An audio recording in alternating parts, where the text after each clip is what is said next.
अच्छा जी, sales tax numerical हमने start करने इससे पहले हम इसकी थ्योरी सारी पढ़ चुके हैं, इसके सारी वर्किंग समझ चुके हैं।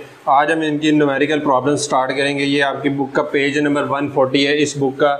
इसके अंदर जो है वो पेज नंबर 140 से जो है वो प्रॉब्लम नंबर 1, ये टोटल 22 प्रॉब्लम्स है जो कि हमने 1 बाय 1 सॉल्व करनी है। आज हम ये प्रॉब्लम नंबर 1 को जो है वो सॉल्व करने जा रहे हैं। बुक सामने रख लीजिएगा, इससे आपको डाटा जो है वो मिल जाएगा और उससे आपको यहाँ पर न्यूमेरिकल का सलूशन समझना आसान हो जाएगा। वरना इसके अलावा जो है वो इस क्वेश्चन का जो डाटा वो मैं वीडियो की डिस्क्रिप्शन में भी डाल दूँगा। बुक आपके सामने होगी तो ज़्यादा बेहतर है, ज़्यादा ईजिली आ जाए वो आपको समझ आ जाएगा। क्वेश्चन हम स्टार्ट करते हैं। उसने कहा the following information is extracted from the records of Blue Light Enterprises Private Limited. The information pertains to the month of August 2019। ठीक है जी। उसने कहा कि सेल्स टू रजिस्टर्ड पर्सन है, sales to non registered person है, sales to retailer है, credit note issued for taxable supplies है। क्रेडिट नॉट इशूड का मतलब होता है कि ये आपकी सेल्स रिटर्न है, तो ये सप्लाईज में से माइनस होगा टैक्स के हिसाब से। परचेजिज फ्रॉम रजिस्टर्ड पर्सन है और purchases from non registered person है। Determine the amount of sales tax liability. ठीक है, ये आपने करना है। अच्छा, अब ये सवाल है कंपनी का, सवाल है कंपनी का। Blue Light Enterprises Private limited, ये कंपनी है। तो कंपनी की सूरत में आपने याद रखना है कि जब भी नॉन रजिस्टर्ड पर्सन की परचेसेस होंगी तो उस पर विद होल्डिंग टैक्स लाजमी आएगा। इसके अलावा जो इंडिविजुअल है, मैन्युफैक्चरर है, रिटेलर है, होलसेलर है, उनमें ये विद होल्डिंग टैक्स नहीं आएगा। तो with holding tax non registered person का किस पर आएगा? कंपनी की सूरत में आएगा। क्लियर होगी बात ये? अब आपने ये क्वेश्चन स्टार्ट करना है तो इसका तरीका क्या होगा सॉल्यूशन का? सबसे ऊपर नेम आता है ब्लू लाइट इंटरप्राइजेज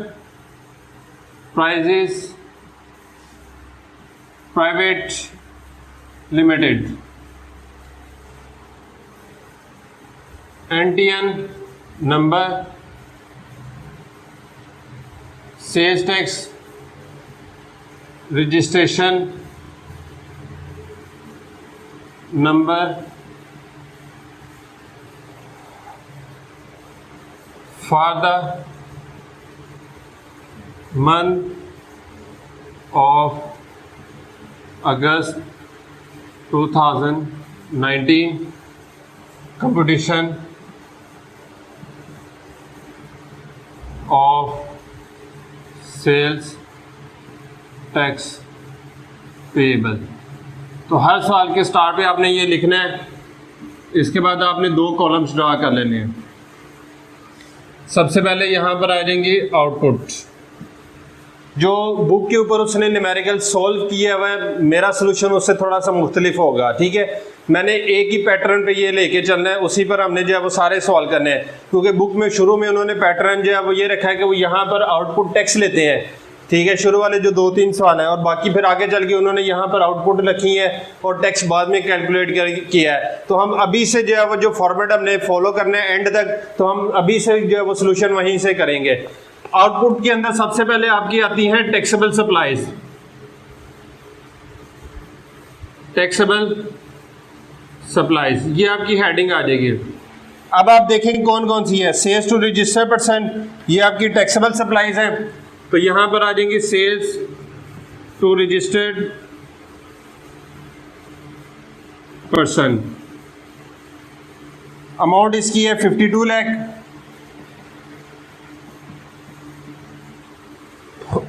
उसके बाद उसने क्या, supplies to non registered person, supplies to non registered person, ये भी आपकी टैक्सेबल है। ये आप यहां पर लिखेंगे 8 लाख की। और उसके बाद जो है वो सप्लाईज टू रिटेलर, ये भी आपकी टैक्सेबल है। तो ये भी यहां पर आ जाएंगे सप्लाईज टू रिटेलर। अमाउंट इसकी है 5 लाख। इन तीनों को जमा करेंगे तो ये आपकी टोटल आउटपुट आ जाएंगी। टोटल आउटपुट अब चूंकि यहाँ पर हमारे पास कोई और है ही नहीं थी, तो लिहाजा हमने जो है वो अगर होती तो मतलब टैक्सेबल के बाद आती है जीरो रेटेड और फिर एग्जेम्प्टेड, तो जब उन तीनों का जमा करते हैं तो टोटल आउटपुट आता है। अब चूंकि यही तीन थी तो इन तीनों का टोटल जो है वो हमारी टोटल आउटपुट आ जाएंगी 65 लाख। ठीक है, इसके बाद जो है वो यहां पर आप लिखेंगे credit note issued for taxable supplies. Credit note issue for taxable supplies वो है 1,50,000, 1,50,000। इसके साथ आप नोट लिखेंगे will be deducted at the rate of 17% from output tax. कि ये जो 1,50,000 है इसका 17% आउटपुट टैक्स में से माइनस होगा। जब हम आउटपुट टैक्स लायबिलिटी निकालेंगे तो इसका 17% लेके पहले माइनस करना है और फिर इनपुट टैक्स को माइनस करना है। ये आपका आउटपुट कंप्लीट हो गया। अब यहां पर आप हेडिंग देंगे इनपुट टैक्स एडजस्टमेंट। तो इसमें उसने कहा कि परचेजेस फ्रॉम रजिस्टर्ड पर्सन, तो परचेजेस फ्रॉम रजिस्टर्ड पर्सन में आपको इनपुट टैक्स अलाउ है, तो लिहाजा सबसे पहले आ जाएगा purchases from registered person. 17% allow है, 6,50,000 की परचेजेस है आपकी, इसका 17% ले लेंगे। तो इसका 17% आता है हमारे पास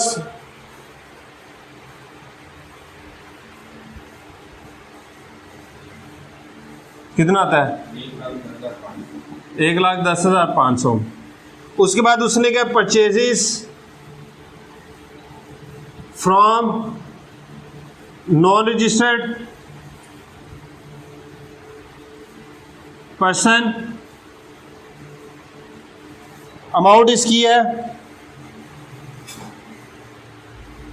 2,80,000। तो इस पे आपको नो इनपुट टैक्स अलाउड, इन पे आपको इनपुट टैक्स अलाउ नहीं है, लिहाजा ये छोड़ देंगे। तो ये आपका टोटल इनपुट टैक्स आ जाएगा, टोटल इनपुट टैक्स। जब आपने ये कर लिया, इसके बाद आपने निकालनी है sale tax liability. Sales tax liability ये आपकी हेडिंग आ जाएगी।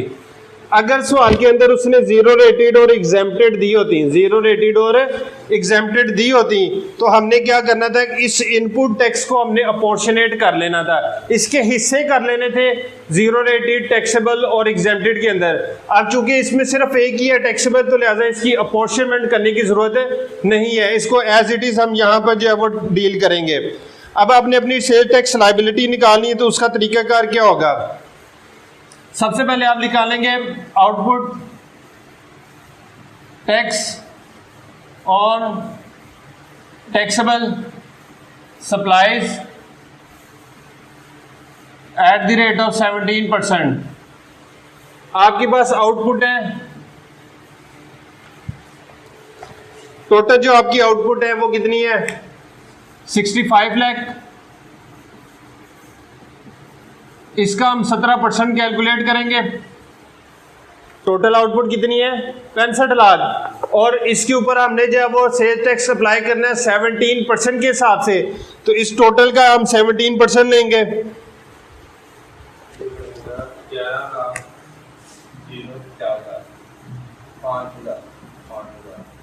ये आपके पास जो है वो आउटपुट टैक्स की वैल्यू आ गई। अब आपने इसमें से सबसे पहले लेस करना है, लेस करेंगे credit note issued for taxable supplies eight the rate of 17%। तो इसकी वैल्यू कितनी है? 1.5 लाख है। इसका 17% लेंगे।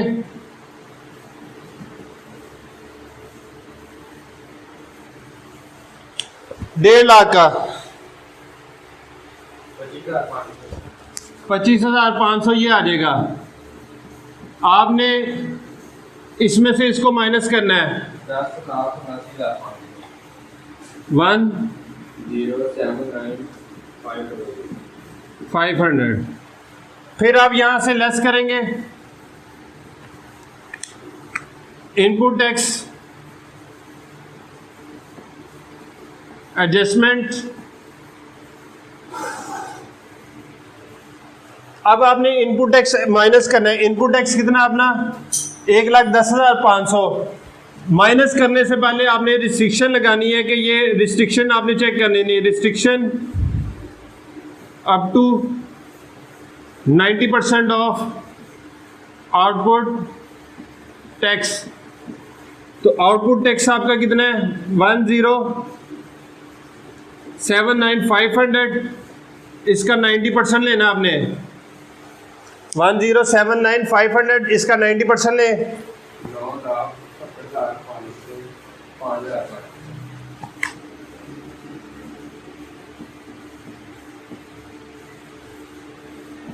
अब आप देखें कि जो आपका इनपुट टैक्स था यहां पर आप उसको लिखें 1,10,500।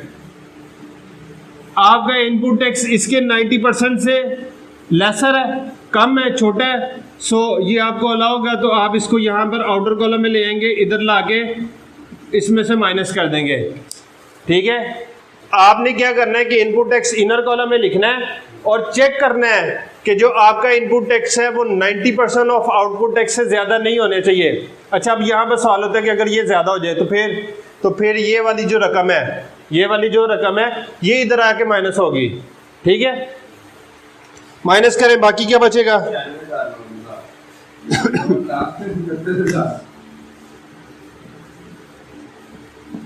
ये बाकी बचा आपके पास। ठीक है जी। अब इसमें हम ऐड करेंगे further tax in case of non registered person. Further tax in case of non registered person. अब नॉन रजिस्टर्ड पर्सन को आपने सेल्स भी की हैं और आपने परचेजेस भी की हैं। सेल भी की हैं और परचेजेस भी की हैं। तो सेल्स के ऊपर 3% होगा। 3% at the rate of 3% supplies to non registered person. Non registered person को सप्लाईज की आपने 8 लाख की, इसका 3% लेंगे 24,000 ये आ जाएगा। और eight the rate of 5% with holding tax, WHT with holding tax in case of purchases from non registered person. तो नॉन रजिस्टर्ड पर्सन से हमने जो परचेजेस की हैं 2,80,000 की, इसका 5% लेंगे। इसका हम 5% लेंगे 2,80,000 का।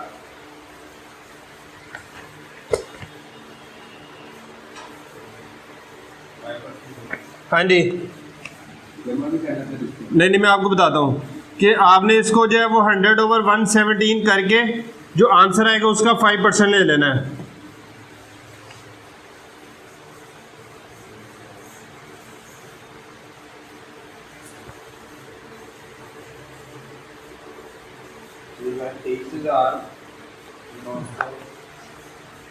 आपने क्या करना है कि आपके पास जो है वो 2,80,000 है, उसको 100 से मल्टीप्लाई करें, 117 से डिवाइड करें, ठीक है। जो आंसर आएगा उसका 5% ले लेना है, ठीक है। इसका आप 5% लें। अच्छा ये पहले 1 मिनट ठहरे कि मैं आपको बता देता हूँ।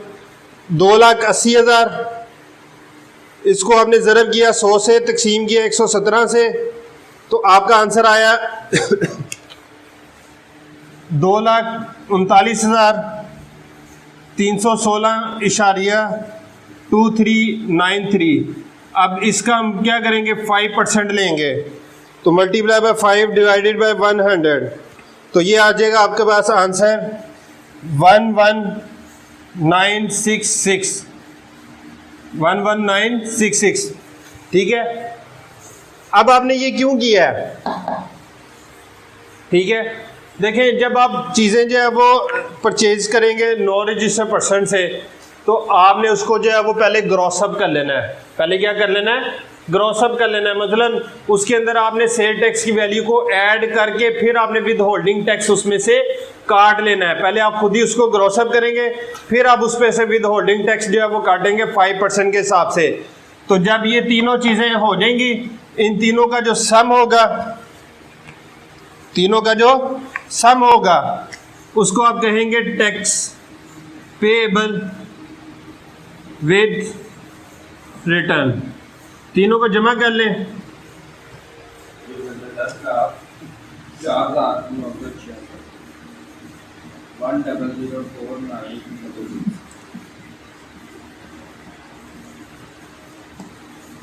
ये आपका टैक्स पेएबल विद रिटर्न आ जाएगा, ठीक है जी। ये इसका सवाल था, इजी है, क्लियर हो गया। कल हम क्वेश्चन नंबर 2 करेंगे।